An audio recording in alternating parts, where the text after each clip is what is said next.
फिर कोमल रूप से निष्ठुर होता चला जाता, फिर उसके अंदर विकार आने शुरू हो जाते हैं, काम क्रोध लोभ मोह ईर्ष्या द्वेष अभिनिवेश अहंता ममता चिंता सब उसके अंदर आ जाती है। कब से? जब से वह स्वयं की इच्छा प्रकट करता है। भैया छोटे बालक रहिए ठाकुर जी के लिए, आपको सब पता है मुझे क्या चाहिए, मेरे लिए क्या जरूरी है, मेरे लिए क्या उपयुक्त है, नाथ वो मुझे दीजिएगा, जिससे मेरा हित हो नाथ वो कीजिएगा। गोस्वामी तुलसीदास जी महाराज की विनय पत्रिका में एक बहुत सुंदर पंक्ति है, मैंने बहुत समय से गाया नहीं उस पंक्ति को, पर बहुत सुंदर भाव है। भैरवी लो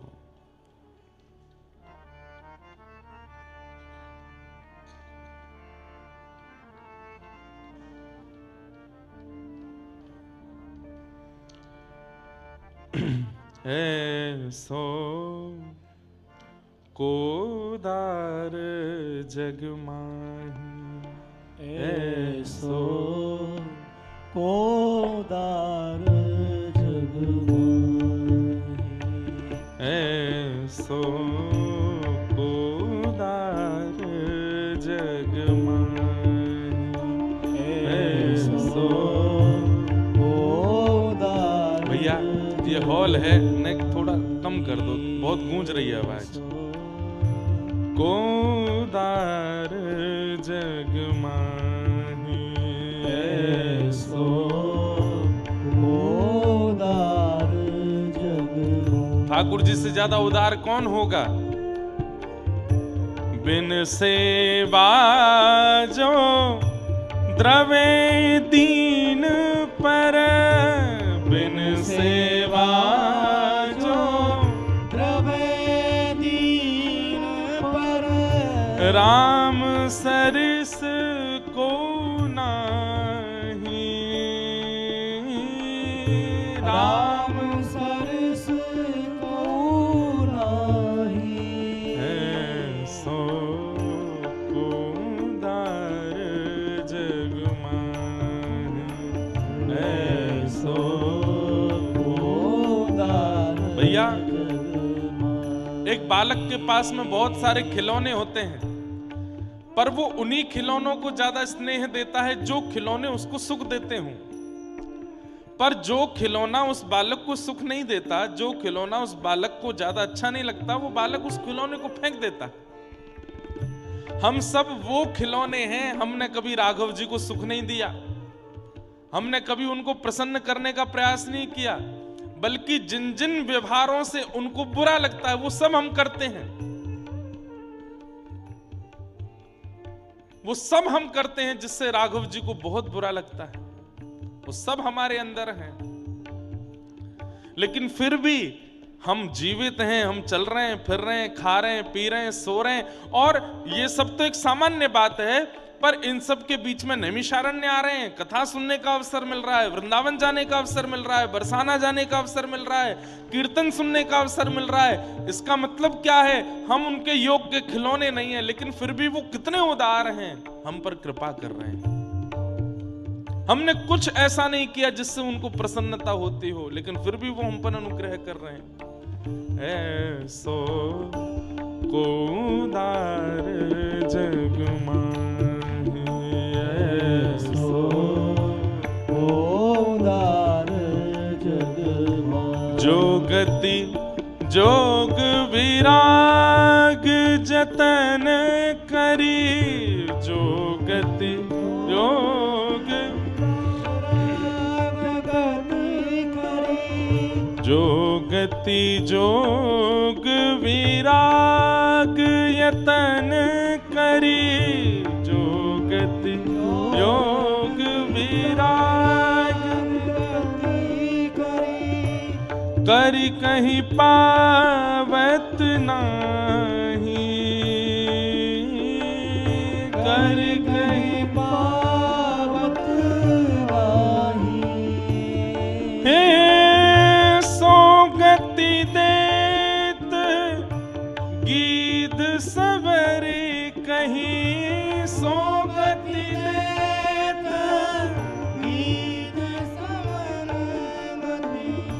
प्रभु न बहुत जिय जानी, प्रभु न बहुत जिय जानी। जो गति वैरागियों को भी प्राप्त नहीं होती अनेक यत्न करने पर, नहीं पावत मुनि ज्ञानी, बड़े बड़े मुनि और ज्ञानियों को भी जो गति नहीं मिलती है, सो गति देत गीध सबरी कह। उस गीध को जटायु का, अरे जटायु को गति कौन सी मिली, ये बाद की बात है, परंतु कितने बड़े आश्चर्य की बात है कि जिनके स्वयं पुत्र श्री राम हैं, उन दशरथ जी का अंतिम संस्कार राम जी ने नहीं किया, लेकिन गीध जो जाति का नहीं, वर्ण का नहीं, मानव नहीं, उसका संस्कार प्रभु श्री राम अपने हाथों से कर रहे हैं। कितनी बड़ी कृपा है उस पर। दशरथ जी का सौभाग्य है कि पुत्र राम है, लेकिन फिर भी भैया पुत्र के द्वारा जो संस्कार, अंतिम संस्कार होता है, उसकी बड़ी महिमा है, और वो भी प्रभु श्री राम। लेकिन दशरथ जी को भी वो सौभाग्य नहीं मिला कि राम उनका संस्कार कर सकते। लेकिन कहां वो गीध, वो मानव भी नहीं है, जाति प्रजाति का भी नहीं है, लेकिन उसके अंतिम संस्कार स्वयं श्री राम जी कर रहे हैं। उस समय हनुमान जी के नेत्र सजल हो गए। दूर चिंतन करते करते जब राघव जी की लीला का चिंतन कर रहे थे प्रभु श्री हनुमान जी, तो चिंतन करके इतने भावुक हो गए, बोले कितना सौभाग्यशाली है वो जटायु।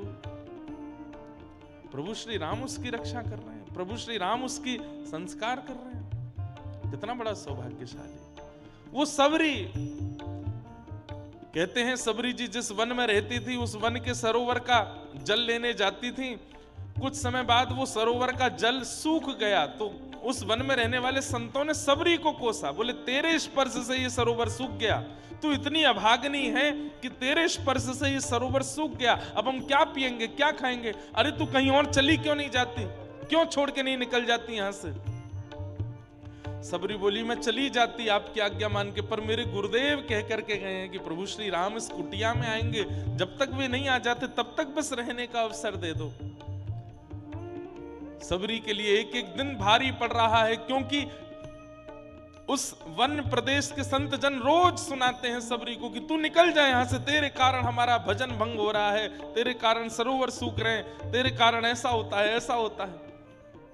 इतनी विषम परिस्थिति में भी रोज सबरी मार्ग बुहारती है, सजाती है कि प्रभु श्री राम आएंगे। वर्षों की प्रतीक्षा के बाद प्रभु श्री राम आए। संतों ने कहा कि वो सबरी के यहां क्यों जाएंगे, वो तो हमारे यहां आएंगे। लेकिन प्रभु श्री राम उस वन में आकर के भी सबसे पूछ रहे हैं कि सबरी कहां है, सबरी का आश्रम कहां है, और उसके यहां जाकर के झूठे बेर खाने हैं। अरे पराम्बा जगदम्बा लक्ष्मी को भी वो सुख प्राप्त नहीं होता जो सुख ठाकुर जी सबरी को प्रदान कर रहे हैं।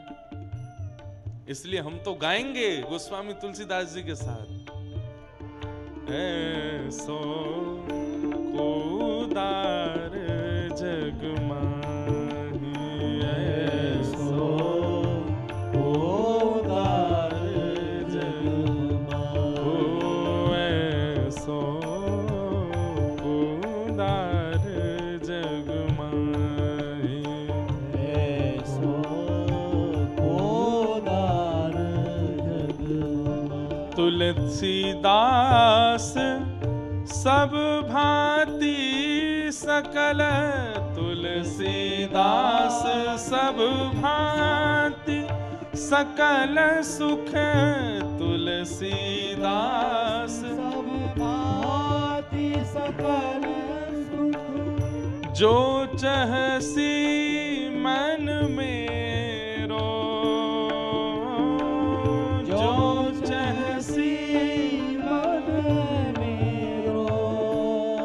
हे तो भुज राम काम सब पूरण, तो भुज राम राम सब पूरन, करे कृपा निधि तेरो,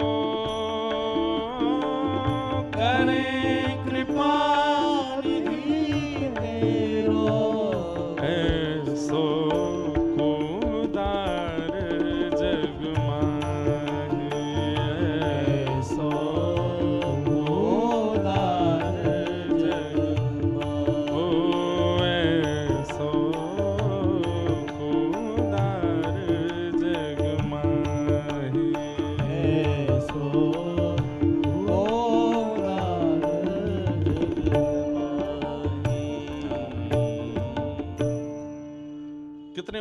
है ठाकुर जी, परंतु उस उदारता में, उदारता का मतलब क्या होता है, वो सब जानते हैं और सब जानकर के वो देते हैं जो हमारी उम्मीद से भी परे है, जो हमारे कर्म से भी प्राप्त नहीं होने वाला, पुण्यों से भी प्राप्त नहीं होने वाला, जो हमारे अधिकार में है ही नहीं, वह भी हमें जो दे दे उसको उदार कहते हैं। पर हम लोग ठाकुर जी की उदारता पे प्रश्न चिन्ह उठा देते हैं। कैसे? उन्हें जाकर के बता करके, हमें तो ये चाहिए, हमें तो ऐसा चाहिए, हमें तो वैसा चाहिए। ठाकुर जी कहते हैं हमको उदार कहते हैं सब लोग, लेकिन तुम चाहते हो कि तुम्हें यही मिले तो ठीक है, ये ले जाओ। और फिर पछताते हैं हम बाद में।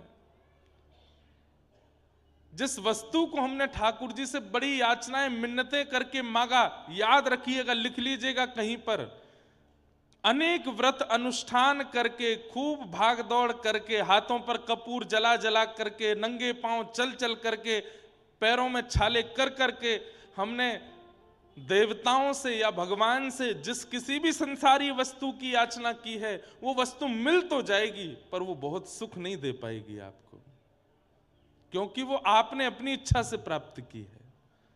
ठाकुर जी के भरोसे रहो, आप जो देना चाहो नाथ दे दो, हमें सब स्वीकार है। आप चाहो तो योग्य पत्नी दीजिए, आप चाहो तो योग्य पत्नी मत दीजिए। तुकाराम जी का नाम सुना है? बहुत ध्यान से सुनना। श्री तुकाराम जी महाराज, उनकी पत्नी जो थी वो अनुकूल नहीं थी, प्रतिकूल थी, बहुत चिल्लाती थी। अच्छा, उनका पूरा चरित्र पढ़ने में आता है कि उनकी पहले, उनके भी ऊपर भगवान की बड़ी कृपा। श्री तुकाराम जी महाराज की एक पत्नी और पुत्र अकाल पड़ने के कारण मृत्यु को प्राप्त हो गए थे। तब तुकाराम जी की एक और कन्या के साथ में फिर दूसरा विवाह हुआ, और जब दूसरा विवाह जिस कन्या से हुआ वो बड़ी तेज थी, वो उनको भजन करने में विक्षेप डालना, उसको सत्संग भजन सेवा इन सब में रुचि नहीं थी बिल्कुल भी। वो पूरे दिन लड़ती झगड़ती रहती थी तुकाराम जी से। तो तुकाराम जी अपने गांव के बाहर एक पहाड़ सा था, उसके ऊपर बैठ के भजन करते थे पूरे दिन, और शाम को जाते थे। गृहस्थ आश्रम का त्याग नहीं किया, अपने भैया जो हमारे पूर्व जन्म के कर्मों से मिला है इस जन्म में वो तो भोगना ही है। ध्यान से सुनिएगा। कई भाई लोग वीडियो बना रहे हैं तो मुझे लगा कि कहीं अपनी पत्नी को सुनाएंगे जाके तो बेचारे घर बार छोड़ के नहीं चले गए, ऊपर एक पहाड़ के ऊपर बैठ करके भजन करते थे, शाम को घर आते थे, और शाम को जैसे ही घर आते पत्नी उनको इतना सुनाती, पूरे दिन बाहर रहते हो, कुछ करते धरते नहीं, घर कैसे चलेगा, ये कैसे चलेगा, आकर के हाथ जोड़ के प्रणाम करते, जय हो तुम्हारी बड़ी कृपा। क्यों? जिस संसार में व्यक्ति इतना फंस जाता है, इतना फंस जाता है कि फिर छोड़ ही नहीं पाता उस संसार को, उस घर को, उस परिवार को। तुम्हारे आने के कारण मेरा घर छूट गया, तुम्हारे आने के कारण मेरा घर में मन नहीं लगता, मेरा संसार अपने आप छूट रहा है। तुम ऐसे ही गुस्सा किया करो रोज, तुम्हारे कारण मेरे चित्त में जो आसक्ति है संसार के प्रति वो निकलती। बोलते नहीं थे, मन ही मन सोचते थे, बोलेंगे तो पिटाई हो जाएगी, कुछ नहीं बोलते थे। तो गांव में सबको पता था कि इनकी पत्नी अनुकूल नहीं है बिल्कुल भी। एक गांव का बालक था, वो भी सत्संग करता था, तो उसके मन में भी विरक्ति आ गई। उसने अपने घर वालों से कह दिया मैं ब्याह नहीं करूंगा, बिल्कुल 1 से लाख तक नहीं करूंगा। घर वालों ने कहा करना तो पड़ेगा। तो फिर उसने कह दिया एक शर्त पे। बोले क्या? तुकाराम जी से बुलवा दो, अगर ये कह देंगे कि ब्याह कर लो तो मैं कर लूंगा। उसे लगा कि भाई दूध का जला छाछ भी फूंक फूंक के पीता है, तुकाराम जी खुद इतना सह रहे हैं, वो दूसरे को क्यों सहने के लिए डालेंगे, वो तो मना ही कर देंगे कि नहीं इसका ब्याह मत करो। सब परिवार के लोग तुकाराम जी के पास उसको लेकर के गए। तुकाराम जी से जाके कहा भैया देखिए ये हमारे घर का बालक है, सत्संग आदि करके इतनी विरक्ति आ गई, मना कर रहा है मैं ब्याह नहीं करूंगा। हमने बहुत कहा तो बोला तुकाराम जी बोल देंगे तो कर लूंगा, आप बोल दीजिए। तुकाराम जी बोले जितना जल्दी हो सके कर दो, और हम तो कह रहे हैं आज ही कर दो। घर वाले तो नाचने लगे, बोले अब तू बेटा फंस गया, अब तो देख दिया, इन्होंने भी कह दिया। घर वाले तो वहां से चले गए व्यवस्था करने।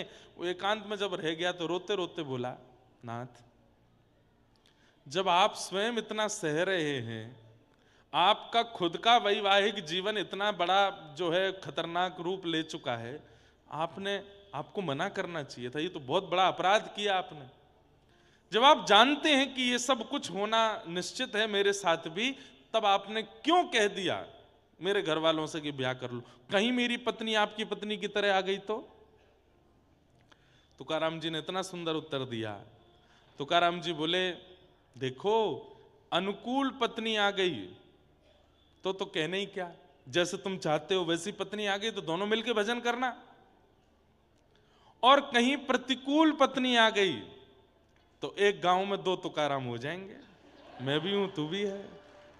भाई तुकाराम, मैं तुकाराम कैसे बना?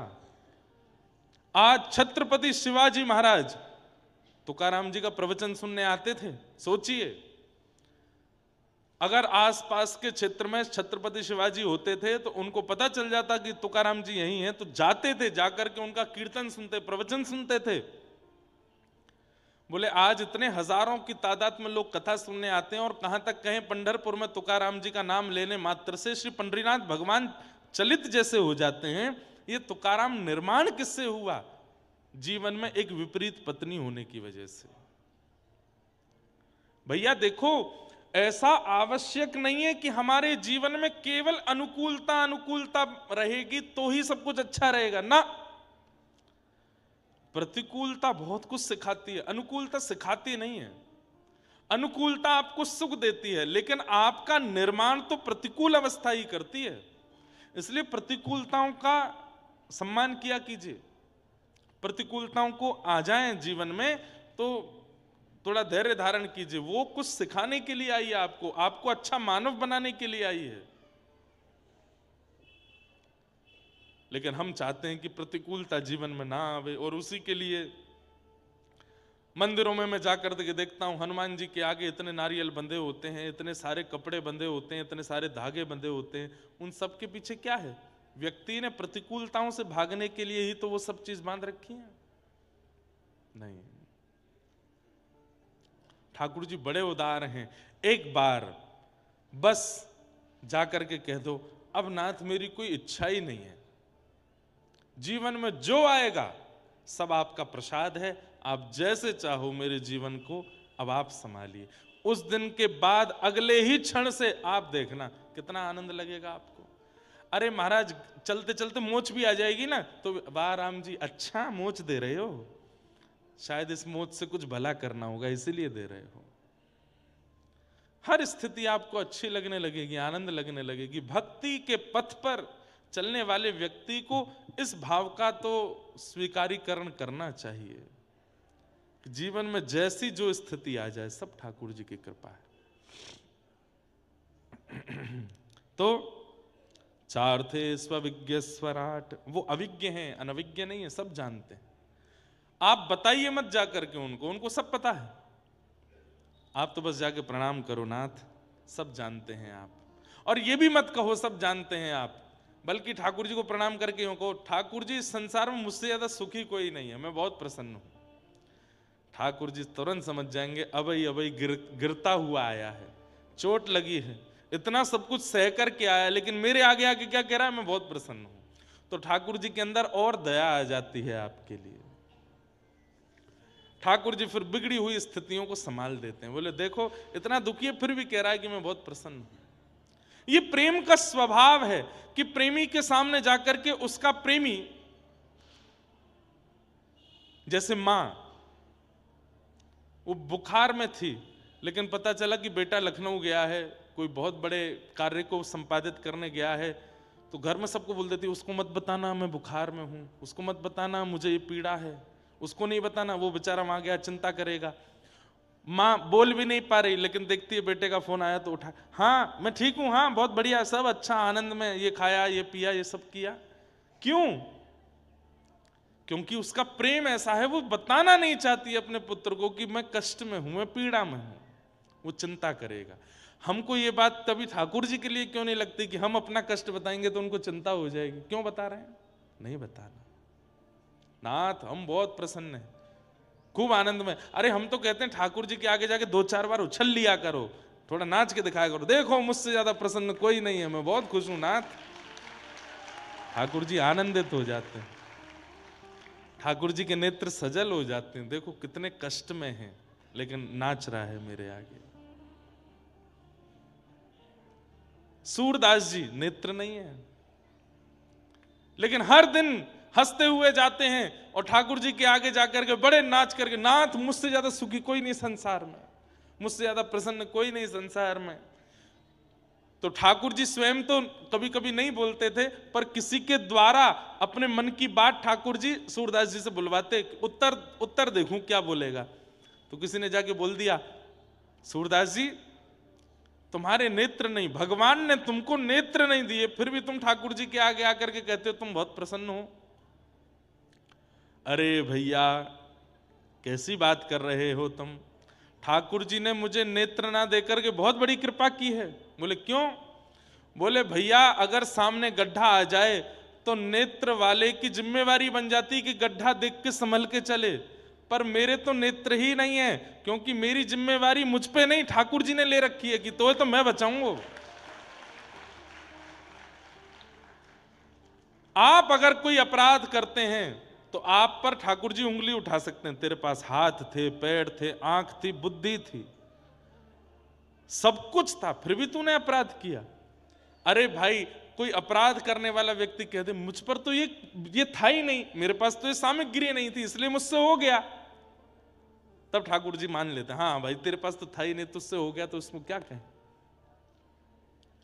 उसकी जिम्मेवारी तो ठाकुर जी धारण करते हैं। तो वो अविज्ञ हैं, अनविज्ञ नहीं हैं। तेने ब्रह्म हृदय आदि कवय, आदि कवि ब्रह्मा आदियों को भी जो ज्ञान प्रदान करते हैं। मुह्यन्ति यत्सूरयः, बड़े बड़े देवताओं को भी जो अपनी वाणी पर, अपनी लीला पर, अपने रूप पर, कभी मोहिनी बन करके, कभी गिरिराज धारण करके, कभी रावण वध करके, जो अपनी लीला आदि पर भी बड़े बड़े देवताओं को, बड़े बड़े सूरों को भी जो मोहित कर लेते हैं। तेजो वारि मृदाम यथा विनिमयो, पृथ्वी जल अग्नि वायु आकाश जिनके अधीन है, यत्र सर्गो मृषा, जिनकी कृपा से ये मायावी संसार हमें बड़ा वास्तविक लगने लगता है। धामना स्वेन सदा निरस्तकुहकम सत्यम परम धीमहि, ऐसे परम सत्य परमात्मा को हम बारंबार प्रणाम करते हैं, बारंबार वंदन करते हैं, जिनसे इस पूरे संसार की रचना, जिनके कृपा से इस संसार में हम सबकी गतिविधि आदि सब निश्चित होती है, उन परमात्मा को हम बारंबार वंदन करते हैं।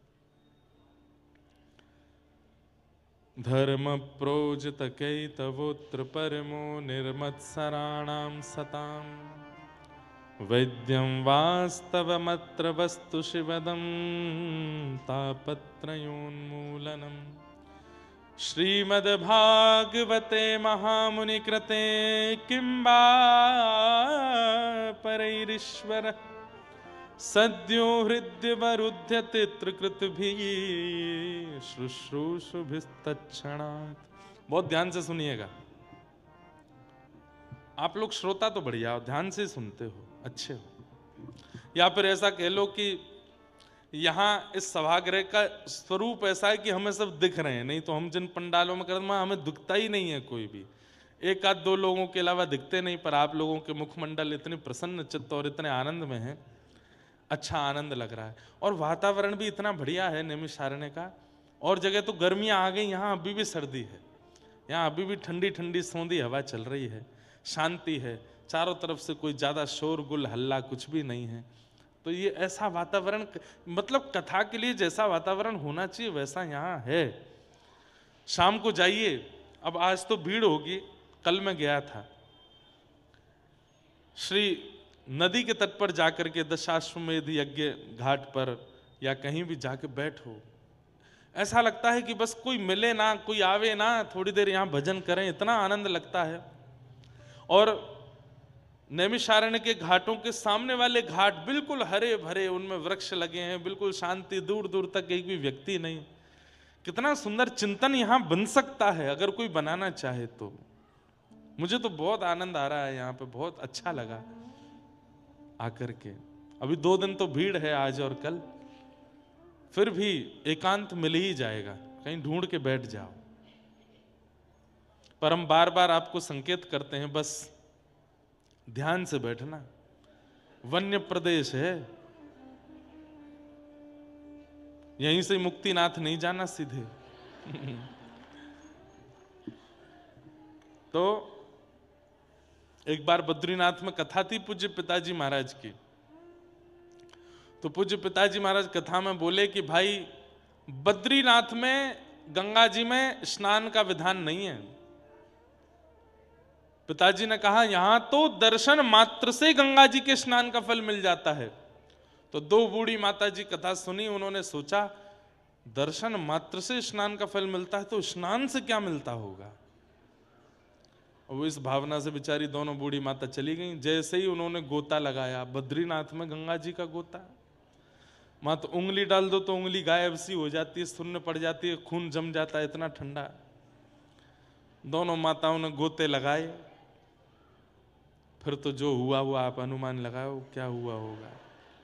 सीधे बद्री विशाल भगवान ही दिखे गए उनको। उनके बेचारे परिवार के लोग रोते बिलखते आए, महाराज जी अच्छा अभी हंसने वाली बात तो नहीं है खैर, लेकिन आप हंस रहे हो।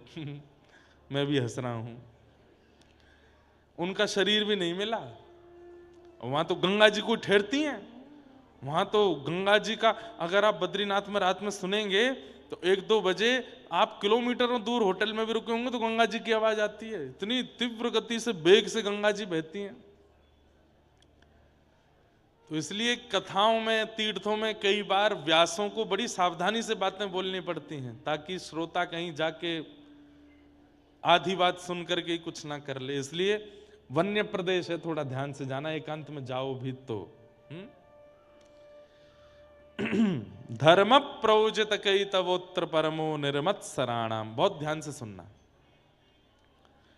विषय, अधिकारी, संबंध और प्रयोजन, ये 4 बातें इस भाव में बताई गई हैं। श्रीमद् भागवत का विषय क्या है? धर्म प्रयोजित कई तवोत्र परमो, हमारे चित्त में परम धर्म का बीजारोपण करना, ये भागवत का विषय है। ठाकुर जी की प्राप्ति होना, वैकुंठ की प्राप्ति होना, जीवन में बहुत कुछ प्राप्त होना, वो बहुत बाद का विषय है। पर प्रारंभिक विषय यह है हमारे जीवन में परम धर्म का प्रादुर्भाव होना। परम धर्म किसको कहते हैं? परम धर्म किसको कहते हैं? जहां व्यक्ति देह से उठकर के देह के अंदर विराजमान आत्मा की चिंता करने लग जाए और उसके निवारण का साधन करने लगे, उसको परम धर्म कहते हैं। अभी आपको देह की चिंता है, इसलिए आप देह से क्रियाएं करते हैं। परिक्रमा करना ये दैहिक कर्म है। कंठी माला गले में पहनना ये भी दैहिक कर्म है। तिलक स्वरूप धारण करना ये भी एक देह के निवारण की क्रिया है। दंडवत प्रणाम करना या दंडवती परिक्रमा करना ये सब देह की क्रियाएं हैं। आप इनसे देह को पवित्र करने का प्रयास करते हैं, पर जब देह शांत हो जाए और आत्मा गतिशील बनाने की क्रिया हम करने लगे, आत्मा की निवृत्ति की क्रिया हम करने लगे, उसको परम धर्म कहते हैं। अब जैसे कथा सुनना, ये दैहिक कर्म नहीं है। आप देह से बैठे हो कथा में, लेकिन जो भी वक्ता सुना रहा है उसको अनुशीलन उसका कौन कर रहा है? आत्मा कर रही है। ये परम धर्म है। एकांत में जाकर के आप मानसी चिंतन कर रहे हो, एकांत में बैठकर के नेत्र बंद करके अपने चित्त में विराजमान निकुंज में श्री ठाकुर जी के मधुर रस का चिंतन कर रहे हो, ये दैहिक कर्म नहीं है, ये मानसिक कर्म है। तो मानसिक कर्म जहां आत्मा की निवृत्ति की क्रियाएं की जाती है उसको परम धर्म कहा जाता है। क्या कहते हैं? परम धर्म। परम धर्म। तो श्रीमद् भागवत का आश्रय लेने वाला व्यक्ति धीरे धीरे धीरे धीरे परम धर्म का मार्गी हो जाता है। वो ज्यादातर एकांत में रहना शुरू कर देता है, वो ज्यादातर अपनी आत्मा को समझाना प्रारंभ कर देता है, वो ज्यादातर शारीरिक क्रियाएं ना करके आत्मा को गतिशील भगवत प्राप्ति में कराने की कामनाएं करने लगता है। उसको परम धर्म कहते हैं। श्रीमद् भागवत के प्रथम स्कंद में ही परम धर्म की एक सुंदर विवेचना की गई है। क्या? सवै पुंसां परो धर्मो यतो भक्ति अदोक्षजे अहैतुक्य प्रतिहता ययात्मा संप्रसेदति। बहुत ध्यान से सुनना। सवै पुंसाम परो धर्मो, सभी प्राणी मात्र का परम धर्म क्या है?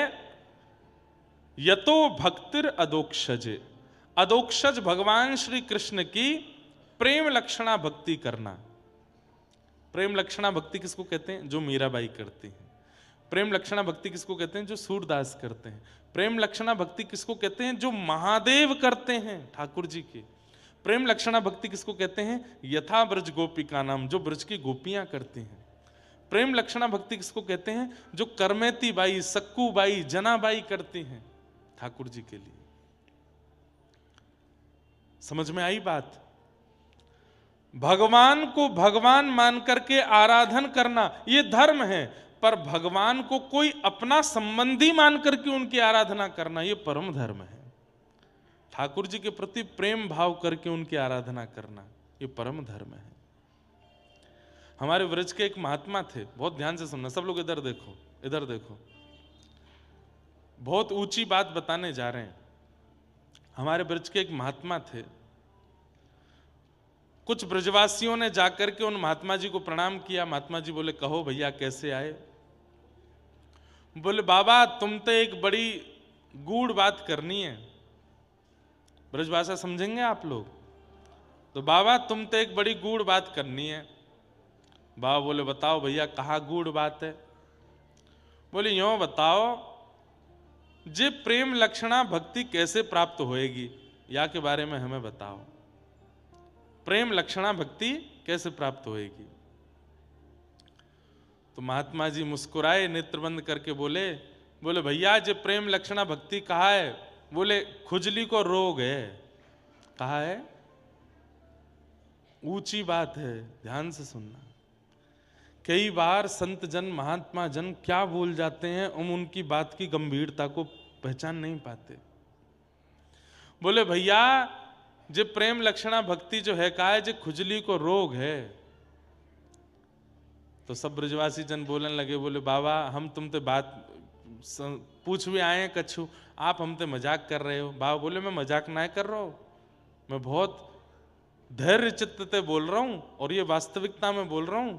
जो प्रेम लक्षणा भक्ति का है, बोले खुजली को रोग है। बोले ऐसे कैसे? बोले भैया ये खुजली को रोग कैसे होवे? बोले जाकू है जाए वाकू पूरे दिन खुजावे में ही सुख मिले, पूरे दिन खुजाते ही रहेगो।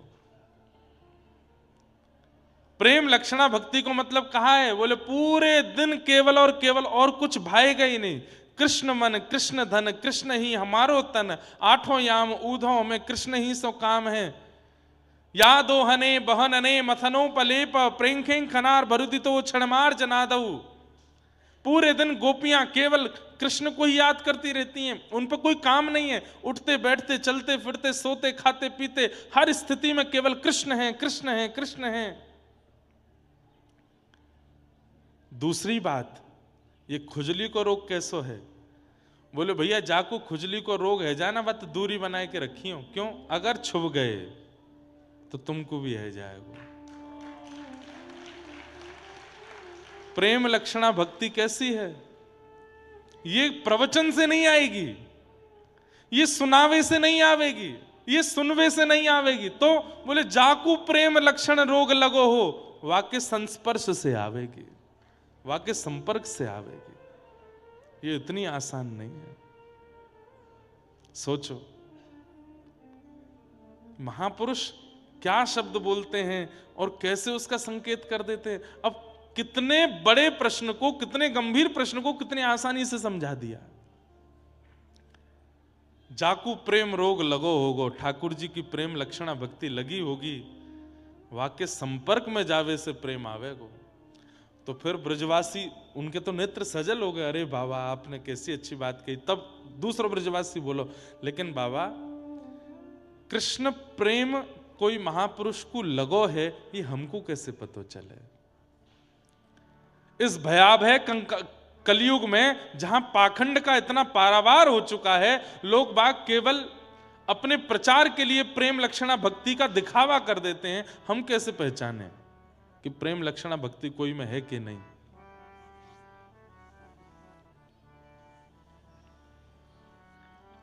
तब महाराज जी ने बताई, बोले देखो प्रेम लक्षणा भक्ति या तो अलग ही दिख जाएगी, और अगर फिर भी लगे कि भाई कहीं पाखंड तो नहीं है, तो श्रीमद् भागवत में वर्णित, भक्तमाल में वर्णित, रामचरितमानस में वर्णित जो प्रेम लक्षण भक्त उनके जो चरित्र हैं, उन चरित्रों का श्रवण करके और नेत्र बंद करके उन भक्तों का चिंतन करके उनके स्पर्श करने का प्रयास मन में करो। जैसे मीराबाई, अब भक्तिमती मीराबाई है, अब आजकल मीराबाई तो है नहीं, तो मीराबाई का चरित्र सुनो, और चरित्र सुन के नेत्र बंद करके अपने हृदय में ही मीराबाई को प्रकट कर लो, और प्रकट करके उनके चरण छूने का, उनके संस्पर्श में रहने का, उनके संपर्क में रहने का चिंतन करना प्रारंभ कर दो। तो भले ही प्रकट रूप में तुमको प्रेमी भक्त नहीं मिल रहे हो, पर अप्रकट भाव से जो पूर्व प्रेमी भक्त हैं, उनके कथा चरित्र सुन करके तुम उनका स्पर्श करके प्रेम लक्षणा भक्ति को प्राप्त कर सकते हो। समझ में आई बात? प्रकट रूप में नहीं मिल रहे हो तो अप्रकट रूप से जो पूर्व के प्रेम लक्षण भक्ति वाले भक्त हैं, उनका स्मरण करके उनका स्पर्श कर लो। अब मीराबाई है, निश्चित है अगर 3 दिन हमने मीरा चरित्र सुन लिया और हमने सुना दिया, तो ऐसा हो नहीं सकता कि इतने 1000 लोगों में से कोई एक पर भी उस भक्ति का रंग ना चढ़े। हो जाएगा, चढ़ ही जाएगा। तो बड़ी कृपा है कि प्रकट रूप में ऐसे संत मिल जाएं, लेकिन नहीं मिले तो जो पूर्व के ऐसे संत हैं उनके चरित्र सुनना प्रारंभ करो। श्याम मन है चाकर राखो जो, हरि जी माने चाकर राखो जी। मीराबाई गाती है, चाकर रहसू बाग लगासू, नित उठ दर्शन पासू। चाकर रासू बाग लगासू, नित उठ दर्शन पासू। वृंदावन री कुंज गलिन में, वृंदावन री हरि की लीला गासूं, हरि की लीला गासूं। श्याम माने चाकर राखो जो, श्याम माने चाकर राखो जी। एक बहुत अच्छा पद लगता है मुझे मीराबाई का, गा लो। हो मैं तो गोविंद रा गुण गासूं, राणा जी रूठे तो मने काए करसी। मैं तो गोविंद रा गुण गासूं, राणा जी रूठे तो मने। अरे मैं तो नैमिषारण्य जाऊंगा, मैं तो वृंदावन जाऊंगा, मैं तो बरसाने जाऊंगा, मैं तो कथा सुनूंगा। अरे तुम्हारे पति को बढ़िया नहीं लगता, तुम्हारे बच्चों को अच्छा नहीं लगता, तुम्हारी पत्नी को अच्छा नहीं लगता, तुम्हारे रिश्तेदार नातेदार तुम्हारा मजाक उड़ाते हैं, बोले उड़ाने दो। अरे कृष्ण भक्त हूं इसलिए मजाक उड़ा रहे हैं, ये मेरा सौभाग्य है। कहीं खाने पीने वाला होता और फिर मेरा मजाक उड़ाया जाता तो फिर मेरे लिए तो बहुत बड़े दुर्भाग्य की बात होती। अरे कोई पी करके नालियों में पड़ा रहता है, उसका मजाक बने ये उसके लिए दुर्भाग्य है। हम तो कृष्ण रस पी पी करके वृंदावन में पड़े रहते हैं, फिर भी हमारा मजाक बने तो ये हमारे लिए सौभाग्य है। मैं तो गोविंद रा गुण गासूं, राणा जी रूठे तो मने काय करसी। मैं तो गोविंद रा गुण गासूं, राणा जी रूठे तो माने काय करसी। हे निरंतर हाँ राम नाम रा जहाज चला स्या, राम नाम रा जहाज चला स्या, राम नाम रा जहाज चला स्या। राम नाम रा जहाज चला ओ मैं तो भव सागर तर जासूं, मैं तो भव सागर तर जासूं। हाँ मैं तो भव सागर तर जासूं, मैं तो भव सागर तर ओ जासूं। मैं तो गोविंद रा गुण गासूं, राणा जी रूठे तो मने काय करसी। मैं तो गोविंद रा गुण गासूं, राणा जी बोलो वृंदावन बिहारी लाल की। भुजा उठा के करताल बजा के गाओ।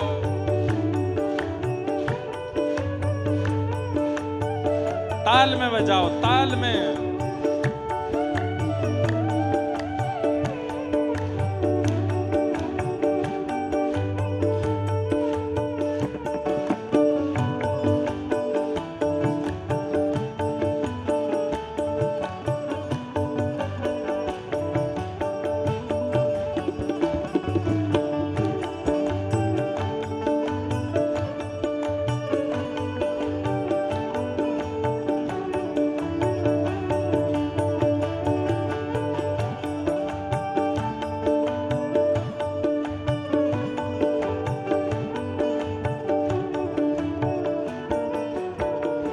हे चरणामृत रा नेम हमारा, चरणामृत रा प्रेम हमारा, चरणामृत रा नेम हमारा। चरणामृत रा प्रेम हमारा। मैं तो नित उठ दर्शन पासूं, मैं तो नित उठ दर्शन पासूं। हाँ मैं तो नित उठ दर्शन पासूं, मैं तो नित उठ दर्शन पासूं। ओ हरि मंदिर मान नृत्य करास्या, हरि मंदिर माने करास्या। मैं तो हरि मंदिर मान नृत्य करास्या। हरि मंदिर माने करास्या। ओ मैं तो घूंघरिया घम कासूं, मैं तो घूंघरिया तुम कासूं। हाँ मैं तो घूंघरिया घम कासूं, मैं तो घूंघरिया तुम कासूं। ओ मैं तो गोविंद रा गुण गासूं, राणा जी रूठे तो मने काय करसी। मैं तो गोविंद रा गुण गासूं, राणा जी रूठे तो मने काय करसी। मैं तो गोविंद रा गुण गासूं, राणा जी रूठे तो मने काय करसी। मैं तो गोविंद रा गुण गासूं, राणा जी रूठे तो मने काय करसी। हे मीरा के प्रभु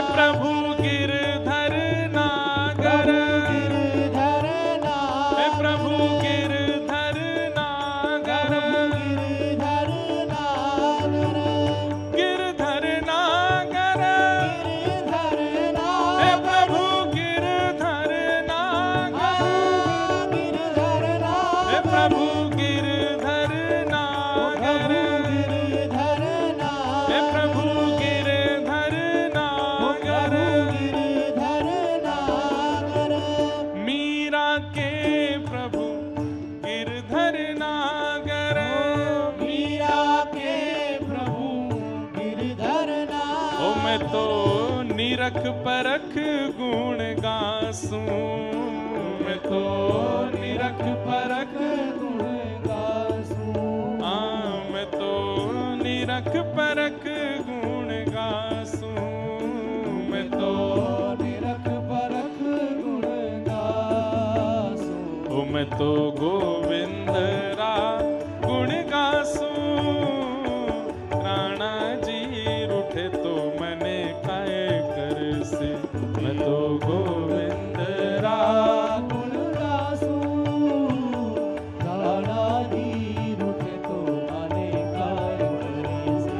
ओ मैं तो गोविंद रा गुण गासूं, राणा जी रूठे तो मने काए कर से, मैं तो गोविंद रा गुण गासूं, राणा जी रूठे तो माने काय करे से। ओ राणा जी रूठे तो मने काए कर से, राणा जी रूठे तो माने काय ओ करे राणा जी रूठे तो मने काए कर से। राणा जी रूठे तो माने काय करे से। बोलो भक्त वत्सल भगवान की। अब साची साची बताना, ये हमने 2-4 मिनट मीराबाई का एक पद गाया, चित्त में प्रेम नहीं प्रकट हुआ है, हृदय में प्रेम नहीं आया, रोंगटे खड़े नहीं हुए, थिरकने का मन नहीं हुआ, हृदय आनंदित नहीं हुआ, हो गया ना। यही बात उन संत ने समझाई। बोले भैया अगर प्रेम लक्षणा भक्ति वाला कोई भक्त या संत मिल जाए तो उसके संस्पर्श में चले जाओ, उसके संस्पर्श में रहने लगो, लेकिन नहीं मिल रहा हो तो पूर्व के जो प्रेमी भक्त हैं उनके चरित्र सुनो, उनके पद गाओ, उनका चिंतन करो, उससे प्रेम लक्षणा भक्ति चित्त में आ जाएगी, निश्चित आ जाएगी। और ये प्रेम लक्षणा भक्ति का संचार हो कहां से रहा है? वहीं से तो हो रहा है। सूरदास जी के चरित्र गाओ, मीराबाई के पद गाओ, तुलसीदास जी के पद गाओ, इन्हीं की कृपा से ही प्रेम आने लग जाएगा चित्त में, और ढूंढने की आवश्यकता नहीं है। तो यही परम धर्म है। ठाकुर जी के प्रति श्रद्धा होना धर्म है, ठाकुर जी के प्रति विश्वास होना धर्म है, ठाकुर जी के प्रति आस्था होना धर्म है, ठाकुर जी के प्रति समर्पण होना धर्म है, पर ठाकुर जी के प्रति प्रेम होना ये परम धर्म है। प्रेम, और प्रेम कहते किसको है? सब जानते हैं प्रेम किसको कहते हैं। 24 घंटा में से 1.5 घंटा आप ठाकुर जी के लिए निकालते हो, वो धर्म है। पर 24 घंटा में से 1.5 घंटा केवल संसार को देते हो, बाकी सब ठाकुर जी को देते हो, ये प्रेम है। कई लोग कहते हैं महाराज जी संतों के चेहरे पे इतना नूर क्यों होता है? ये संत जन कौन सी क्रीम लगाते हैं अपने मुंह पे? ये संत जन, वैष्णव जन और भगवत प्रेम कराने वाले सब भक्त जन, इनके मुखमंडल में इतना आकर्षण क्यों होता है? हम आकर्षित क्यों होते चले जाते हैं?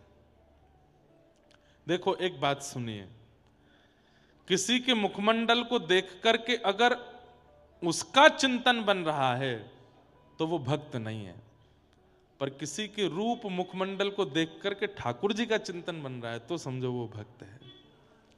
आपके चित्त में हमारे पूज्य श्री मलुक पीठ वाले महाराज जी को आप देखो, उनका रूप देख करके जब आप उनसे दूर चले जाओगे तो राम जी की याद आएगी, राघव जी की याद आएगी, गौ माता की याद आएगी। हमारे गोरीलाल कुंज वाले महाराज जी को देखो, उनको देख करके श्री कुंज बिहारी लाल स्मृति में आते हैं। हमारे पूज्य प्रेमानंद जी महाराज को देखो, उनको देख के राधा वल्लभ जी की याद आती है, वृंदावन का स्मरण होता है, रज का स्मरण होता है, यमुना जी का स्मरण होता है। हमारे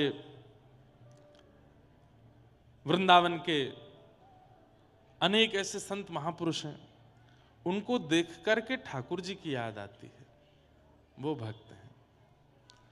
मीराबाई बहुत सुंदर थी, पर मीराबाई के चरित्र में आता है कि इतने हजारों लोग मीराबाई को देखने के लिए आते थे। जब मीराबाई का ब्याह हो गया तो मीराबाई के महल, जिस महल में वो रहती थी, उस महल के नीचे संतों की भीड़ लगी रहती थी।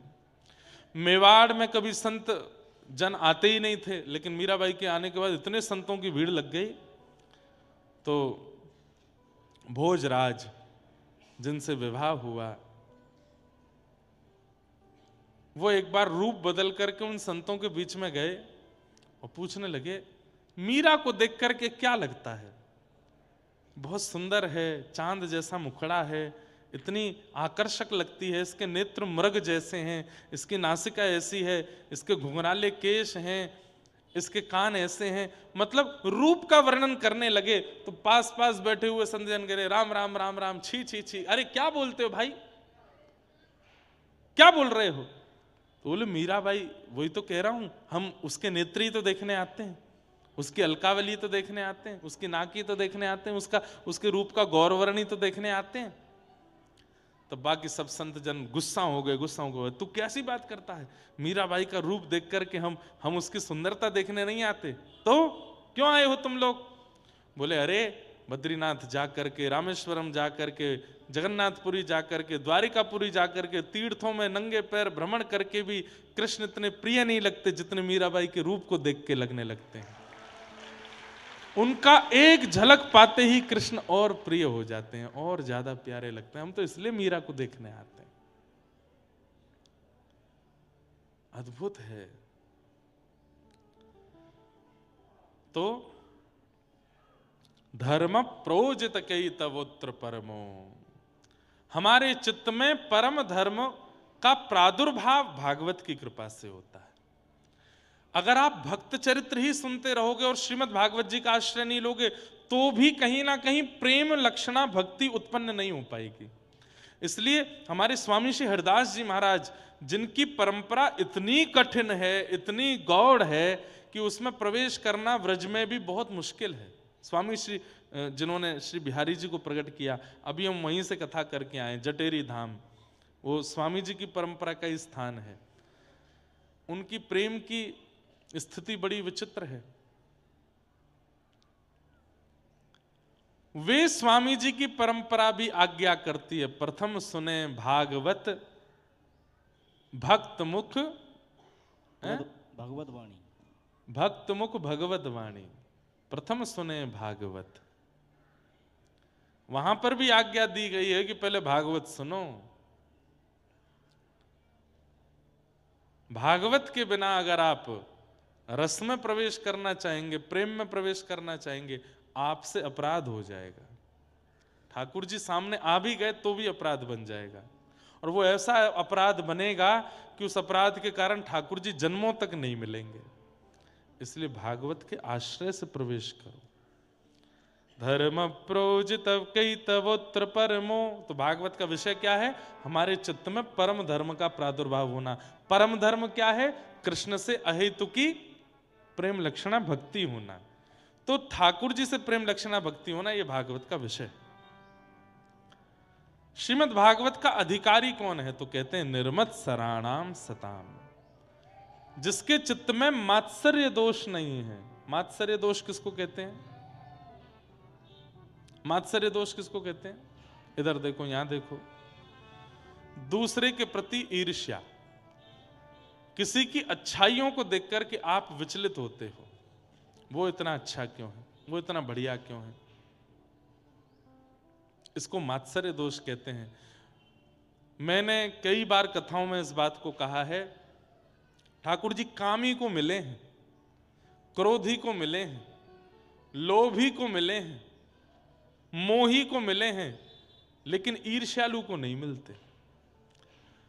और कई बार ऐसा देखा गया है कि व्यक्ति के अंदर काम नहीं है, क्रोध नहीं है, लोभ नहीं है, लोभ नहीं है, मोह नहीं है, पर ईर्ष्या है। और उस व्यक्ति को लोग कह देते हैं कि तो बढ़िया ही, तो कोई बात नहीं भाई, न ईर्ष्यालु ही तो है ना। आपको दिख नहीं रहा है। अगर ईर्ष्या है तो इसका मतलब काम भी है, क्रोध भी है, लोभ भी है, मतलब ये दोष है तो सारे दोष है। कई बीमारियां ऐसी होती हैं, अगर वह बीमारी है तो इसका मतलब है सर्वांगीण इंद्रियां आपकी नष्ट हो चुकी हैं। कई बीमारियां ऐसी, उससे रक्त भी खराब हो गया है, उससे लिवर भी खराब हो गया, किडनी भी खराब हो गई है, हार्ट भी खराब हो गया है, बुद्धि भी खराब हो गई है, सब खराब हो जाता है एक बीमारी के आने से। ठीक वैसे ही ईर्ष्यालुता एक ऐसी बीमारी है, यदि आपके चित्त में है तो इसका मतलब आप बाकी के सारे दोषों को आमंत्रित कर रहे हो। ईर्ष्या क्या करता है पता है? हमारे चित्त में दोषों के लिए जगह नहीं होती। बहुत ध्यान से सुनो, इधर देखो, इधर देखो, यहां देखो, कथा सुनो। हमारे चित्त में जगह नहीं है ईर्ष्या दोषों के लिए। काम, क्रोध, लोभ, मोह आना तो चाहते हैं पर उनको जगह नहीं मिलती। तब वे क्या करते हैं? एक ऐसे चिकित्सक को भेजते हैं जो भीतर जाके जगह बनाए, वो उसका नाम है ईर्ष्या। ईर्ष्या हमारे अंदर जैसे ही आती है तो वो जगह बनाने लगता है, और इतनी जगह बना लेता है, इतनी जगह बना लेता है कि वो फिर